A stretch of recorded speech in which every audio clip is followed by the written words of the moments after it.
your Midday Ark-La-Miss news update. And good Friday afternoon. Thanks for tuning in to NBC News Daily. I'm Randy Stone with your Midday Ark-La-Miss update. West Monroe Police have added new safety measures for officers and citizens.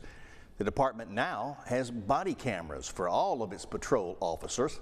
The equipment cost around $400,000 and it was funded through a millage passed last year. Chief Jason Pleasant says the technology will provide transparency between law enforcement and the public. It's like watching game film. It's like coming in on Saturday, watching game film, see what we've done right and see what we can get better on. And I think that's going to be a huge tool for the men and women in the police department. Pleasant says the body cam footage will also be used to help train officers and to correct departmental shortcomings.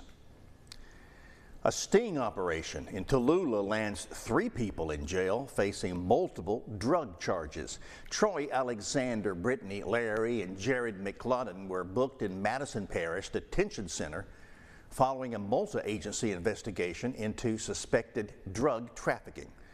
Now, during a warrant search, officers seized meth, Xanax, marijuana, a firearm, and other evidence.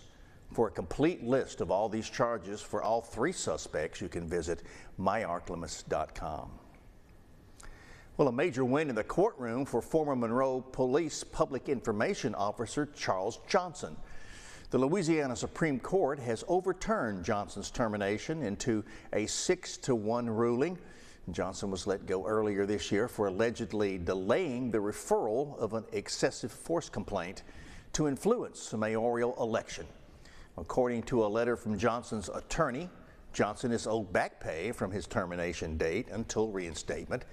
Back in September, the Supreme Court also overruled the termination of interim Monroe Police Chief Reginald Brown. Now, he was let go along with Johnson for the same allegations. Arkansas Governor and Secretary of State are now forced to move up the date for special elections in the state's capital district 70. The state's Supreme Court ruling enforces a lower court's decision to set the date for March 3rd instead of June the 9th.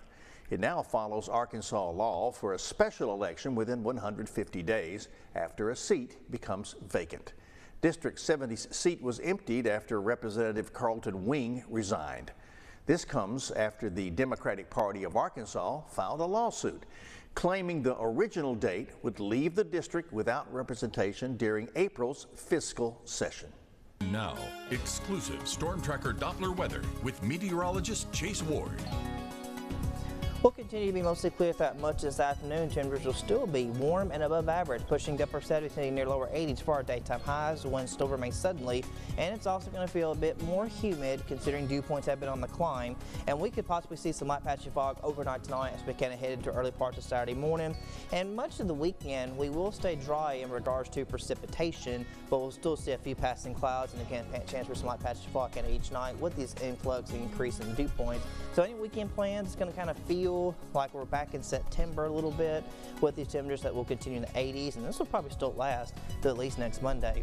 Now tonight we're going to fall to mid-50s, staying mostly clear, and then through next week is when we start to see a little change in the overall forecast because we're going to start to see the chance for shower thunderstorms returning. Now Monday night we'll have a chance for just spotty showers, more scattered into parts of Tuesday, and temperatures are still in the lower 80s for highs each afternoon. Now by Wednesday into Thursday, that's when we expect the arrival of these thunderstorms to start pushing again, which will kind of help to change the overall feel of how it's going to look through at least late next week on Friday into next weekend, because temperatures will be falling to the mid-lower 70s and lows, which will be in the mid-60s, could fall back to the 50s through next weekend as well.